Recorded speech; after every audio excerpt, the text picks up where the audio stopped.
multifamily. I'm very bullish on multifamily. Me too. And I love it when people talk negative about multifamily because that gives us the opportunity to go buy. I'll give you one more example. I know I'm talking a lot. In June of 2025, we bought an asset in San Antonio, 128 units. This is an area that I was Which being part of San outbid. Antonio? I lived in San Antonio. Yeah, so this is North San Antonio, near the airport, and very established neighborhoods. There's not a lot of new supply going in the area. It's an older, middle to upper class established area. And we bought an asset. It was 127 units for $3 million less than that seller bought a year prior. Welcome to the Real Estate Pros Show, where we interview real estate investing professionals from coast to coast, as well as the service providers that serve the real estate investing industry. Our goal is simple: share what's working now to help you improve and scale your business to the next level and meet the pros that can help you get there. Real Estate Pros is powered by Investor Fuel, America's leader in helping real estate investors and professionals build the business you need to live the life you've always dreamed of. Let's start today's show. Property insurance for real estate investors doesn't have to be difficult, but it does need to be there to protect you when you need it. MyInvestorInsurance.com not only provides insurance at 15 to 30% cheaper than traditional agencies, it's built specifically for real estate investors like you. You can set up an account in about 2 minutes, get quotes on properties, turn on and turn off insurance for your fix and flip or rental properties in around 2 minutes without having to talk to anyone directly, all through our portal. There's no better way or faster way to make sure you've got the coverage you need to protect you, and no more lengthy policies either. Once you're set up, you're billed monthly and prorated by the day for however long your policy is active. It's powered by MSI, the third largest independent MGA, with 1.5 million customers and more than $1 billion in cumulative premiums written. Get set up today in about 2 minutes at myinvestorinsurance.com/fuel. Hey folks, welcome back to the show. Today's guest, Wayne Courreges III with CREI Partners, is a commercial syndicator active in Texas, Louisiana, and Alabama. Wayne, welcome to the show. Dylan, thanks for having me on today. Great to have you on here. Great to meet you, Wayne. I always like to start off at the top of this show by asking guests how they got started in real estate. Yeah, I started in real estate indirectly in high school. So early 2000s, where I was dating someone whose dad was a successful real estate investor developer. And I really caught the bug early, seeing what he was doing on a day-to-day basis and sort of asking him questions. So when people ask, I really contributed to that person who, I looked up to in my high school years. But in the Marine Corps, so I joined the Marine Corps in 2003. And bought my first single family rental when I was stationed in 29 Palms, California, around 2004. So I must have been 19 years old when I bought my first single family. Beat up out of the Marine Corps in 2007, joined CBRE, where I was with them for 16 years, heavily on their property management side. So I saw and was able to do a lot on the operations, which is really the hard part of owning real estate. Even in a tougher capital environment, day one of owning an asset is, onward is always going to be the challenge. But that's always what I've known. So I don't really know anything different. I'm a heavy operations guy. And then in 2019, I started CREI Partners while working for CBRE. And they were very open to it. I was focusing heavily on multifamily, which we still do now. And then in 2023, left the big green machine at CBRE and headed right into full-time CREI Partners. And that's where we are now into almost 2026. It's crazy to say.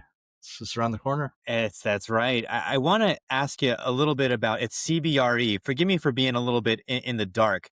It sounds like the scope of what they were doing was broad, but you were on the operations side. So was this all multifamily properties and management of them, acquisition of them? Walk me through what the scope of CBRE is, and then also what you were doing for them. Yeah, so CBRE is top 130 in the Fortune 500. I don't know what their number is now, but they are a massive, massive company.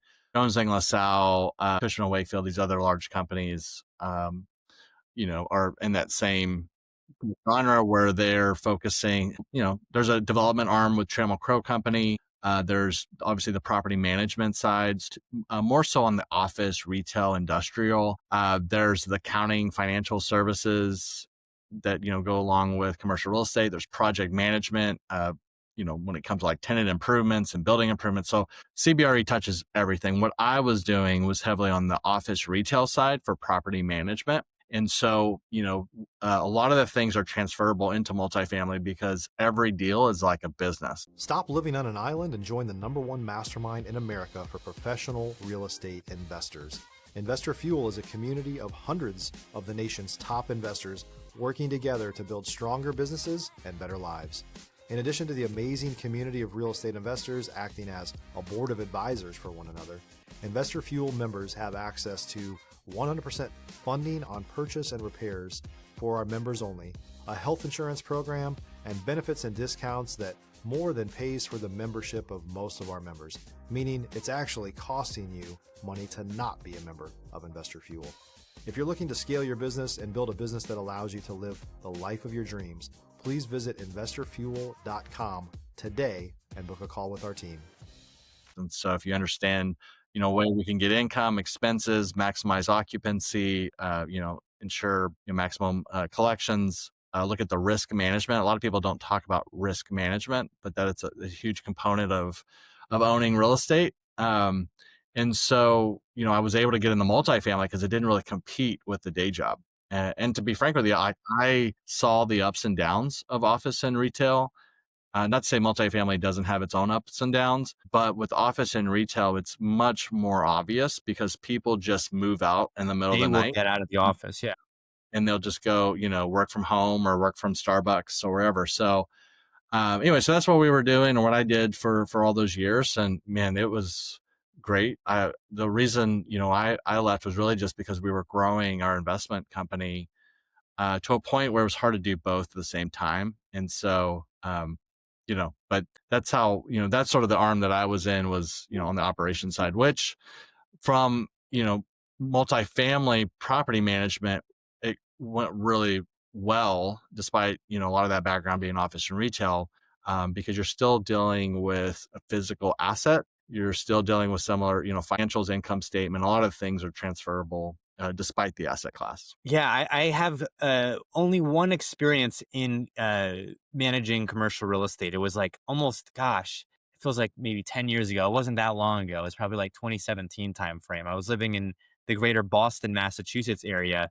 And are you familiar with Yardi, the software for managing like tenants? So I was working at some type of uh, mall. And I had actually, this is before I had even an idea that I wanted to get into real estate. I had been hired through a temp agency. Now, years later, I'm reflecting on it. That was really good experience because I saw like, okay, this is mostly just, collecting rent, dealing with people who are delinquent, and then dealing with problems all day. And so I understand why, people hire property managers and the like, because that was my job. It wasn't, it wasn't like I walked in there with the mindset of, okay, today is going to be a bunch of great news. It was more like, okay, what's the issues that I have to solve today? Yeah. And when I was in property management, a big part of that was trying to be proactive versus reactive. So, I was eventually an associate director overseeing multiple property management teams within the company. So I definitely had a higher leadership position, and it was just shifting that mind of being proactive versus reactive. Because if every day you're coming in, putting out fires, that is not a good way of living or working. So Yeah. and there's a lot of things we can do proactively, and we do, on the multifamily side. I'll give you an example. We're approaching, we're in Texas, so approaching, winter. Typically January, February are the coldest months, but let's be proactive before we get that first freeze warning, and make sure we're wrapping, the pipes, we're winterizing the systems, that we're already starting to communicate with residents about what to do during the freeze. Again, if you sort of plan in advance of things that are coming down the road from an operations side, it helps protect the asset. And for passive investors who are investing with us, they're expecting us to protect their investment, protect the asset. And so again, just going from a proactive, instead of a reactive to a proactive, it's hard to do in operations. But once you've been to the movie a few times, you sort of know what to expect. And this is where that experience, like I've been doing this for almost 17, 18 years now. And so, we've gone to the dance a few times, so we sort of know Yeah. what to expect. When you have that experience, that you can just have more of a proactive approach Versus reactive. for 99% of the stuff, right? There's always that 1% where like, dang, that sucks. We'll have to get through it. So When we talk about, multifamily acquisition, you've got experience in this. It does seem like, and I've talked about this with other guests of the show, that people ran into issues maybe around 2020 because it felt like you couldn't go wrong buying multifamily, especially since everyone was working from home, or a lot of people working from home.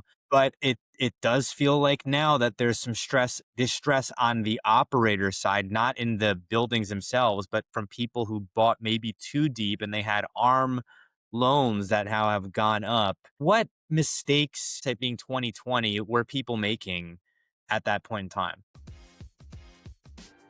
If you're looking for consistent, high quality leads, look no further than Investor Machine. Investor Machine isn't just another agency, it's the most sophisticated, data driven lead generation company on the planet for real estate investors, and serves the role of being not just a lead generator for your business, but a marketing partner that is helping you achieve your goals along the way. Go to investormachine.com to learn more and schedule a call with our team today.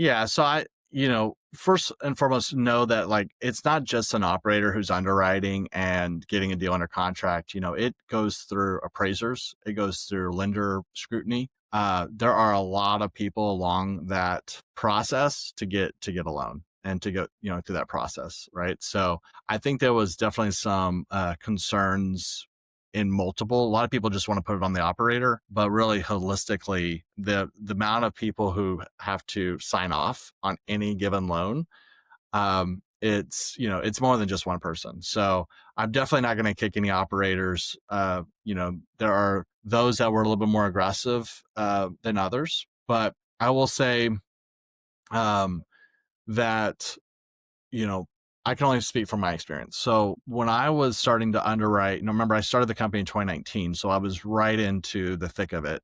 2020, we didn't buy any assets. 2021, we closed on our first asset in December of 2021 for CREI partners. I was getting told time and time again that every deal that we passed on, we would be regretting. Like your biggest regret in your life, Dylan, would be the one that you said no to, right? And so that's what I was being told time and time Who again. was telling you that? Was that from like listing it? Like who was telling you? It's mostly brokers. And honestly, at that time, I mean, people were making quite a bit of money buying properties and doing the value add. I had only wished that I had bought properties a little prior to that and hit the wave. So there's going to be with any market there's ups and downs. I will say like I was getting outbid on projects $1 million higher than what I would Holy cow! so Where in Texas and Alabama? yeah, yeah. So 95% of our stuff is Texas. So I stay in the Texas Triangle. We have outliers and property in Louisiana through a build to rent community, and we have a couple properties in Huntsville, Alabama.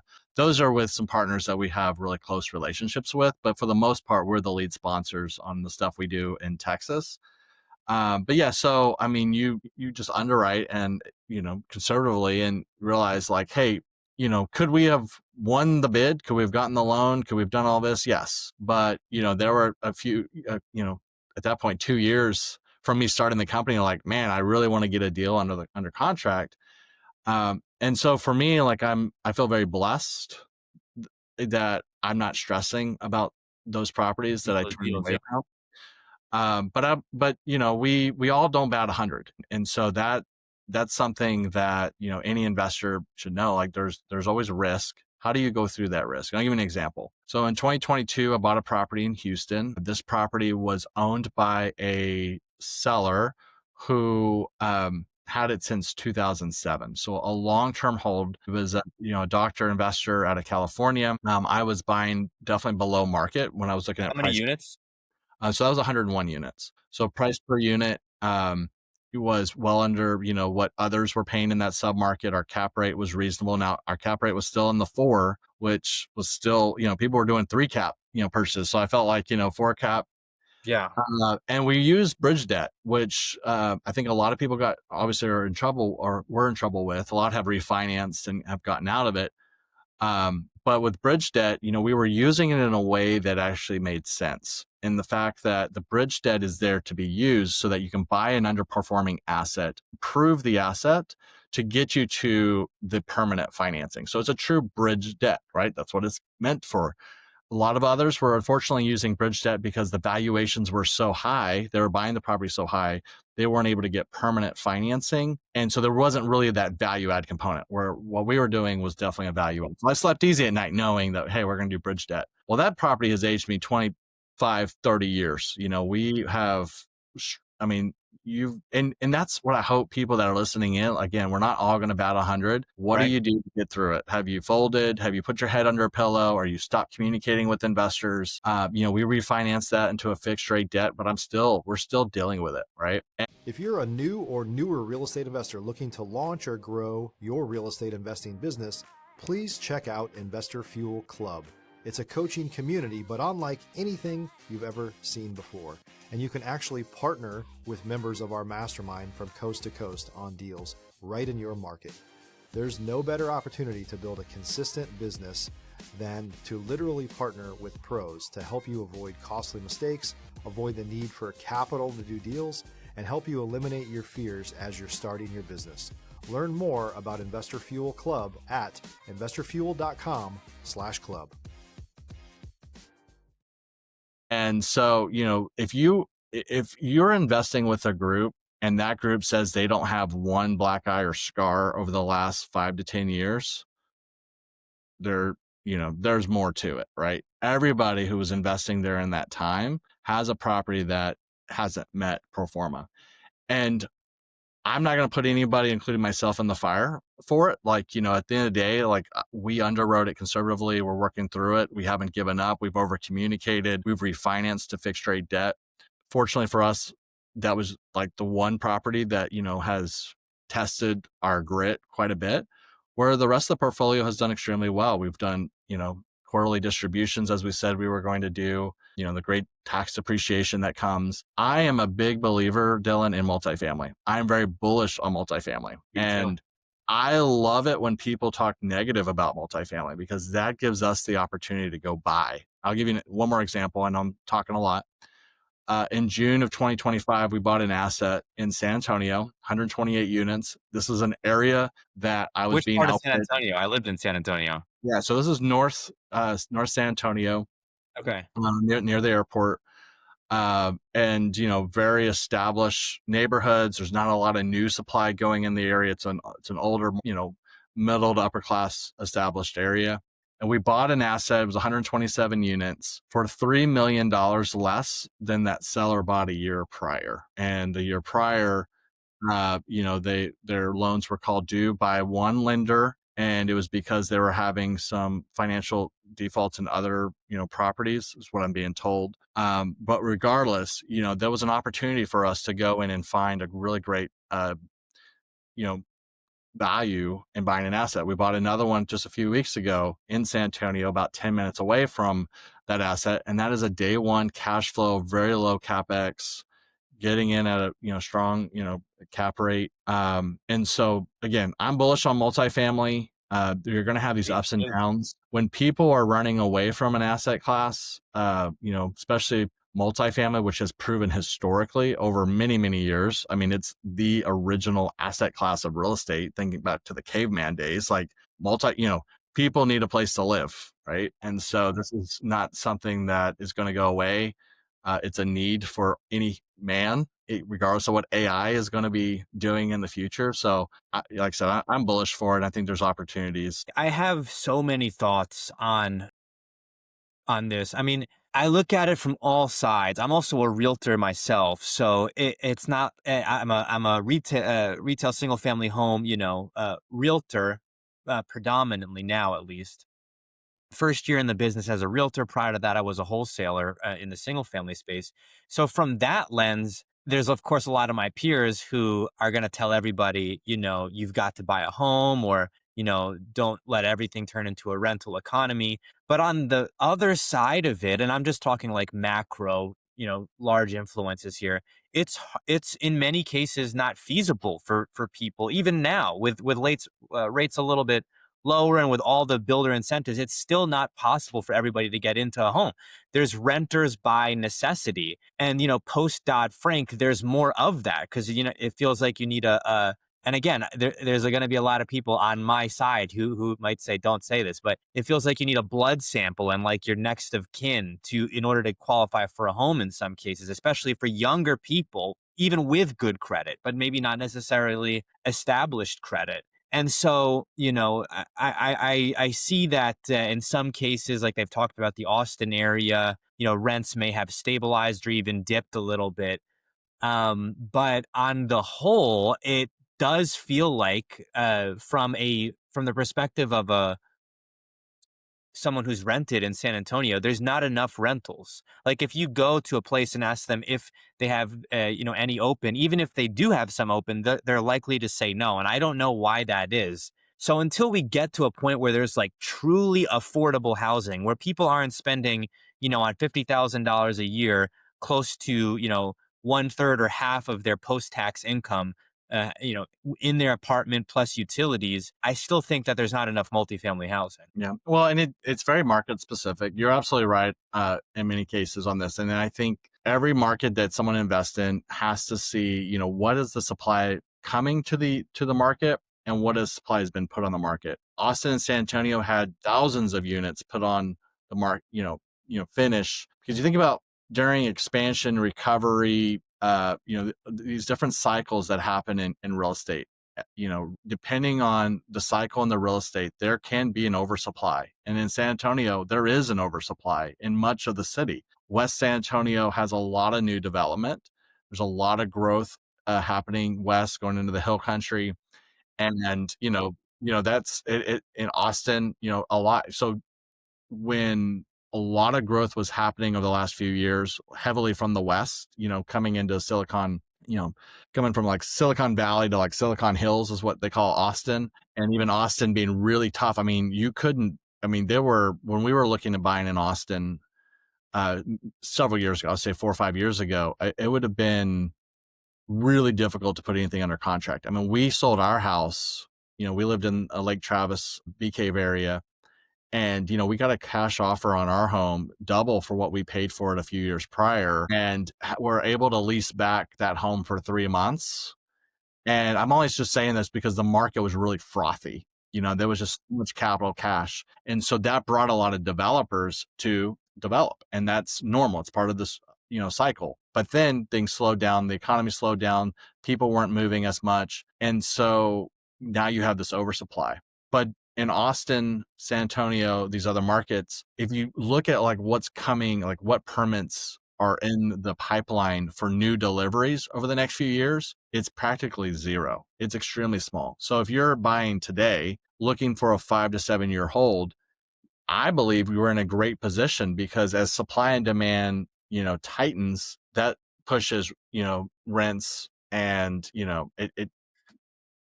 and then when rents are pushed and then there's a demand issue and developers start going back in and start developing, but that's a 3 to 4 year time frame from when you start a permit to finish, right? So there's these cycles of what's going on. I believe in certain markets, especially like North San Antonio, where it's already an established area. There's no real raw land where you can just go develop. And so those type plays I feel very bullish about. And then looking at overall markets 3 to 4 or 5 years from now, I think, hopefully, I don't have no crystal ball, but hopefully we're making the right decisions and being conservative and buying now with the opportunity to, build the business plan to sell, over that period. There's an element of this conversation too, where it's the deal changes like from the point that you got it under contract to the point that you break ground to the point that it's finished.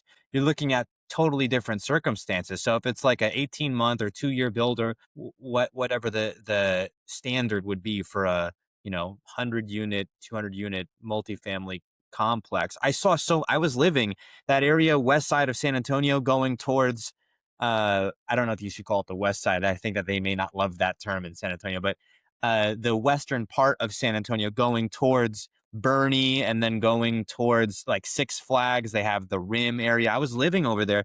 There were all these high end apartment complexes going up all over the place.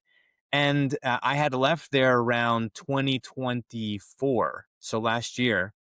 And a lot of them were not finished yet. So now I'm thinking, okay, well, if they're finished now, it's probably a difficult time for a lot of them because this may be, now there's too much inventory to kind of juxtapose that with years earlier when I know I was moving into that apartment in 2021 and there was, not enough inventory. Yeah, you're spot on. Right now, there's a lot of inventory in San Antonio, but where real estate investors, where you sort of have to like look at where today is and then sort of forecast, okay, what's the next 3 to 5 years look at?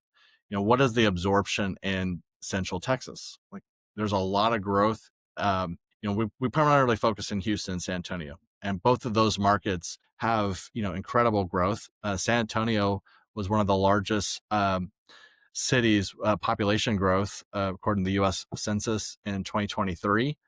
And so, as that continues and those units are absorbed, it's going to take a few years. It's not, all going to be done over the next year.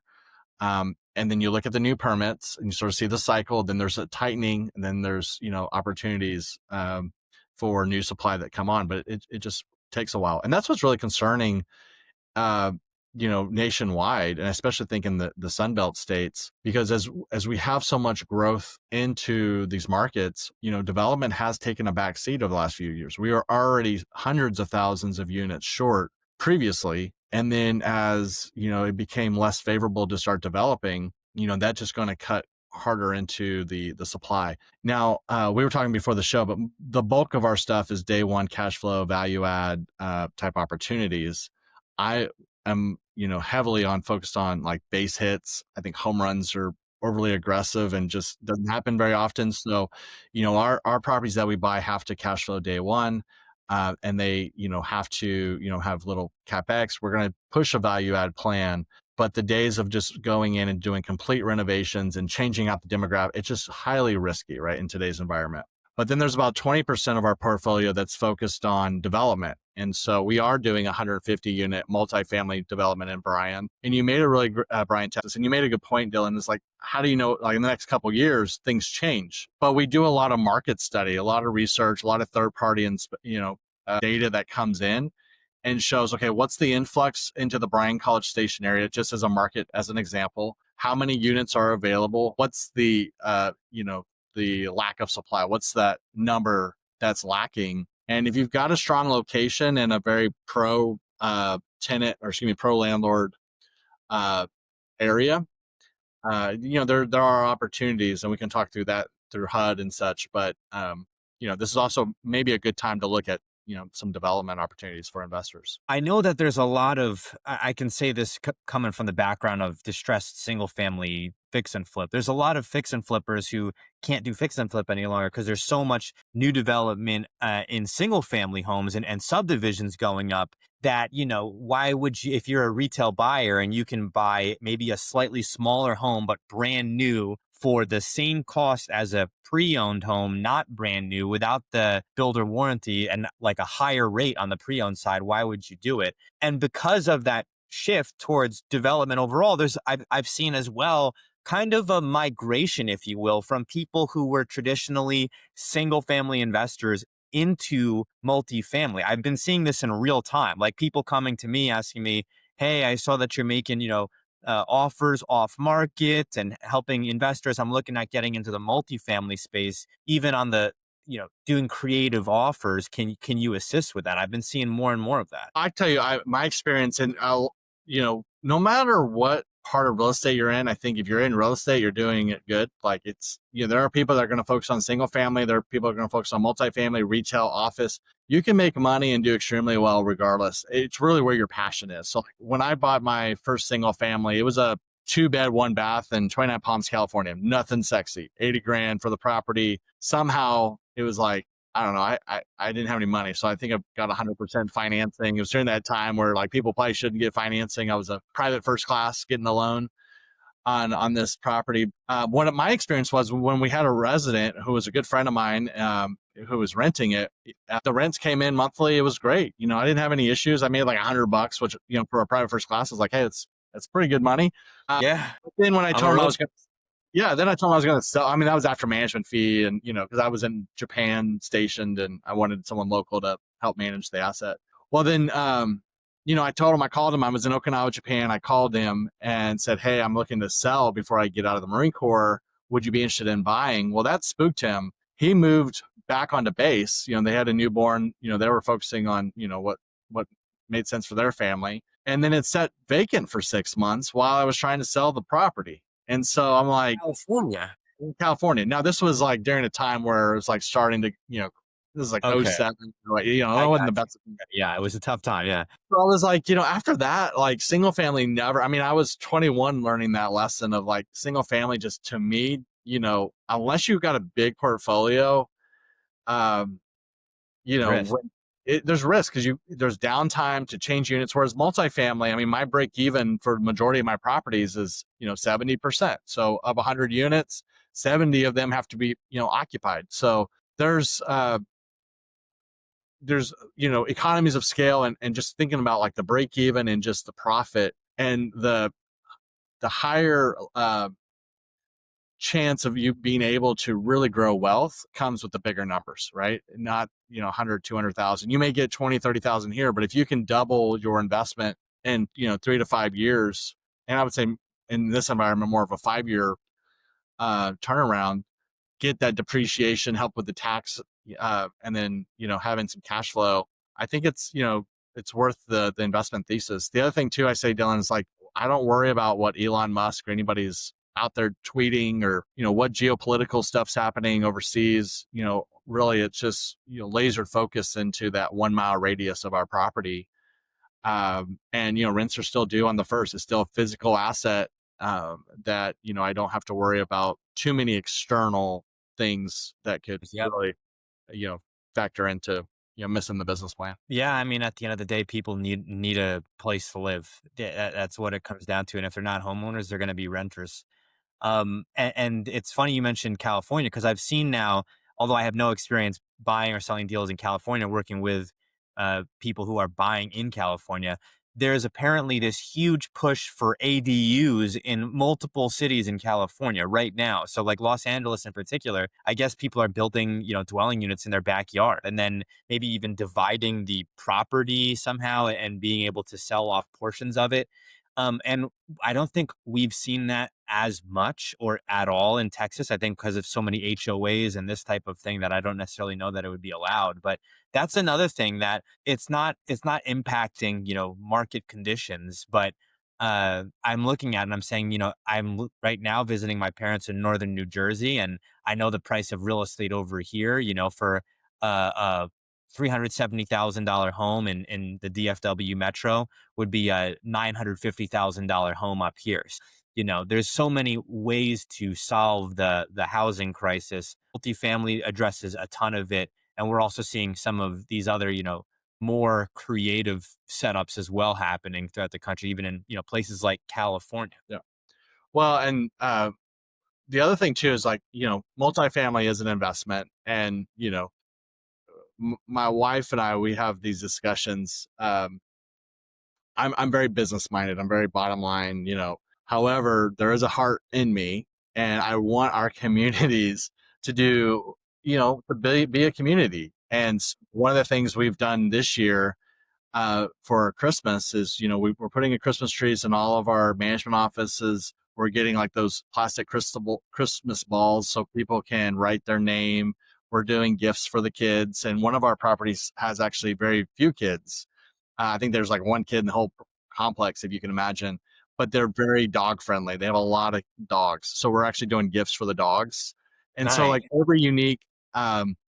every property is unique in its own little way. And so trying to find and give back to the community where we can and doing these events. And so you really have an opportunity to make a difference from an ownership side at a larger scale too than the single family. And so, yes, all of our investors, we do care about, the business generating enough income. And I say business because if you think of like every multifamily or every commercial real estate in general as its own business, like you're buying a business, Yep. good income, supports the profit and the distributions to investors. But we can also give back to the community. And so that's another huge thing that like I love, and my team members are really getting excited about and That's giving got to back. contribute to value in some way. It really does. Like it has to contribute to value. People saying, I'm having a better experience here, or maybe, new management is better, reputation, the amount of vacant units, it's got to contribute.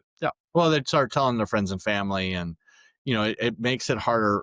I'll say it makes it a little bit more sticky for them not to leave. If they're feeling like they're part of a community. Um, and just property we bought a few weeks ago. We're doing it in the process of creating a survey and going out to all the residents and getting their feedback of what they like and what they don't like, what amenities they would like to see, what improvements. And so many times owners go in and they go full steam ahead. Some properties just sort of have to step back. It's already doing extremely well, and so let them get their feedback and try to in some cases less disruption is better than having disruption. So knowing when to go a little further fast steam into doing some renovations and stuff than sitting back and like, let's really get the pulse of the community, because really that's we make them happy, they're going to make all of us investing in the deal happy. That's right. That's right. We are coming up on time here, Wayne. Where can folks go if they're interested in learning more about CREI partners, or maybe they've got a deal in Texas they'd like you to take a look at? How can folks reach out to you? Yeah, so I do these podcasts really to make awareness of real estate syndications, obviously let people know about CREI partners. But we have a free passive investor coaching program. I find that there's not a lot of passive. I mean, people can do podcasts and read a few books that are out there. But if you're interested into like a free passive investor coaching program, it's like 5 hours of content we've put together of how to evaluate deals, how to evaluate markets, syndicators or sponsors, what questions to ask, those type things. Because a lot of the work that a passive investor does is all up front, right? So it's sort of that, the networking, everything that happens, all happens before the deal is funded. And then once the deal is funded and signed, then, you step back and, play that passive role. But, people can definitely check out passiveinvestorcoaching.com. There's no sales pitch or anything to it. It's just content that hopefully will help investors make, decisions, um, and make them a little more sophisticated in this investment that we're doing. The other thing is if people want to know directly more about us, CREIpartners.com would be that website to check out, but highly encourage people to check out passiveinvestorcoaching.com. Wayne, thank you so much for coming on the show today. Yeah, Dylan, thanks for your time today. Hopefully we added a lot of value to the listeners. Thanks for joining us for today's Real Estate Pros Show. You can learn more about the amazing benefits of the Investor Fuel Mastermind community, including surrounding yourself with hundreds of other rock stars, 100% financing for your deals, and members-only discounts from vendors you're likely already using that, as a member of Investor Fuel, will save you more than the cost of your membership. Visit investorfuel.com to learn more. If you're interested in joining us as a guest of this show, please visit investorfuel.com/pros to apply. You can also check the show notes for access to free resources, how to get access to world-class lead generation, and much more. Don't forget to subscribe so you never miss another episode. Have a great day. We'll see you on the next show.